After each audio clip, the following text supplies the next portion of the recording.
अभी मैं अनुशासन में रहता हूँ क्योंकि भारतीय जनता पार्टी का कार्यकर्ता हूँ ना। इससे पहले का मेरा इतिहास पता करें। जो अधिकारी काम नहीं करता था उसको हम चूड़ियां पहनवा देते थे, उनको पेटीकोट पहना देते।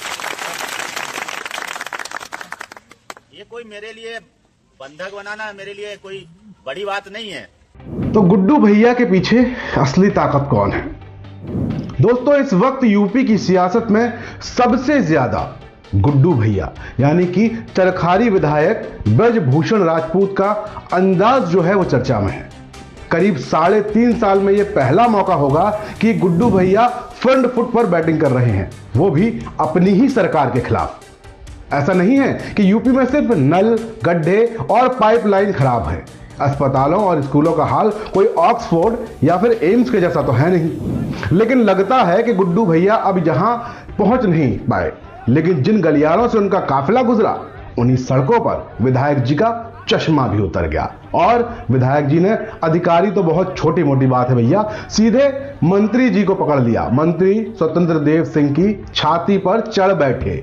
चढ़ क्या बैठे, यूं कहिए कि घंटों में सोशल मीडिया में बाहुबली की तरह छा गए। महोबा से लखनऊ तक पूरा का पूरा बुंदेलखंड एक्सप्रेस हिला डाला। लेकिन सिंघम वाली इस फिल्म के पीछे की कहानी कुछ और तो नहीं। क्योंकि जरा सोचिए, जिस मंत्री को प्रदेश के मुखिया की परछाई कहा जाता है, जो मंत्री अपनी ही पार्टी के आंखों में चुभता हो, जिसके पीछे मीडिया के बड़े बड़े नाम लगाए गए हों, उसके साथ एक दिन बीच बाजार ये सब हो सकता है, खुद शायद स्वतंत्र देव सिंह ने भी सपने में नहीं सोचा होगा। क्योंकि दोनों ही एक ही क्षेत्र यानी कि बुंदेलखंड से आते हैं और हर कोई जानता है कि इस वक्त स्वतंत्र देव को मुख्यमंत्री का सबसे ज्यादा करीबी माना जाता है, यानी कि सीएम योगी आदित्यनाथ के करीबी। उन्हें मुख्यमंत्री की परछाई तक कहते हैं लोग। इसे ज्यादा निकटता कहिए, जो कि दिल्ली को भी बराबर महसूस हो रही है। अपने पिता की ही तरह बोल्ड माने जाने वाले गुड्डू राजपूत को कहीं ऐसी ताकत भरी शह जरूर मिलना माना जा रहा है, जिसके आधार पर उन्होंने इतना बड़ा कदम उठाया और उस शक्तिशाली कैबिनेट मंत्री का रास्ता रोकने की हिम्मत दिखा दी, जो मुख्यमंत्री के सबसे पास करीबी या खास कहें वो है और उड़ई के नाते उनसे परिचित भी हैं। समर्थकों और पुलिस के बीच खूब गर्मा गर्मी हुई, सबने देखा। चारों ओर से गृह मंत्री को भी विधायक के साथ खड़े होकर बात करने को विवश होना पड़ा। 40 गांव तक चलने की बात भी हुई। दोषी अधिकारियों को सस्पेंड करने तक का जोश दिखाया गया। कहा सब कुछ, पर मंत्री जी किसी गांव जाने की हिम्मत नहीं जुटा पाए। कारण कि जमीनी स्तर पर बहुत कमजोर है उनका काम।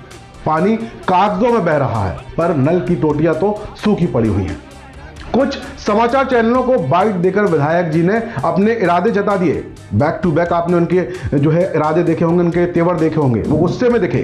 कहा कि 20 दिन का समय दिया मंत्री जी को और बता दिया कि फिर कुछ ऐसा ही होगा, छोड़ूंगा नहीं। जनता ने चुना है, उनकी समस्याओं को लेकर लड़ूंगा पर झुकूंगा नहीं। जनता के लिए इस संघर्ष में विधायक जी ने बहुत ही चतुराई के साथ प्रधानमंत्री मोदी का नाम अटैच कर दिया और उनका सहारा लेकर अपने आप को बिल्कुल सेफ कर लिया। मतलब साफ है कि लखनऊ स्तर से कोई कार्रवाई लगभग असंभव है, क्योंकि साथ में दिल्ली वाले मोदी जी हैं। यदि मुख्यमंत्री को गुस्सा आ भी गया तो उन्हें सोचकर कोई भी ये कदम नहीं उठाएगा, क्योंकि मोदी जी की योजना है। नहीं तो दिल्ली और लखनऊ के बीच टकराहट और बढ़ जाएगी, जैसा कि लगातार चर्चा में है। प्रदेश अध्यक्ष भी उनके फेवर में नहीं, ऐसा कहा जा रहा है। विधायक ने साफ साफ कहा कि प्रधानमंत्री जी की ये योजना, हर घर नल जो योजना है, हर घर जल की, यहां इस योजना का बहुत बुरा हाल है।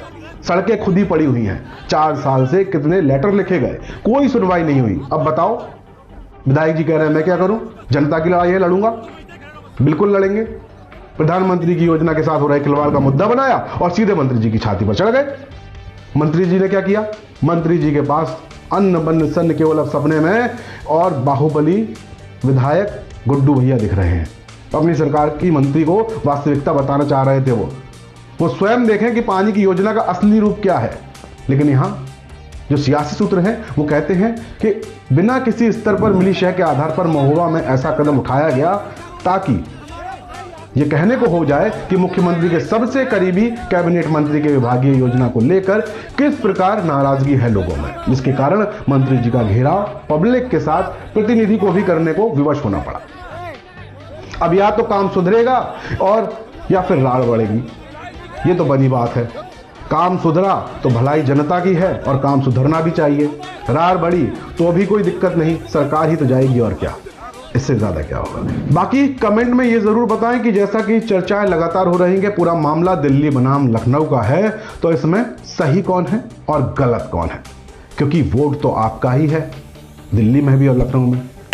हारे कोई भी, हार तो एक ही पार्टी की होगी। आगे की कहानी समझने के लिए अगली रिपोर्ट का इंतजार करें। जय हिंद, जय भारत। श्री राधे।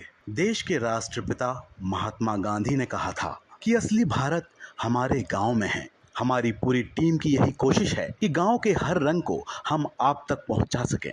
इसलिए बनिए हमारी ताकत, क्योंकि कंक्रीट के जंगलों की चमचमाती दुनिया में गांव अंधकार की ओर जा रहे हैं। देश में स्मार्ट शहर बने, कोई दिक्कत नहीं, पर हम बनाना चाहते हैं स्मार्ट गांव।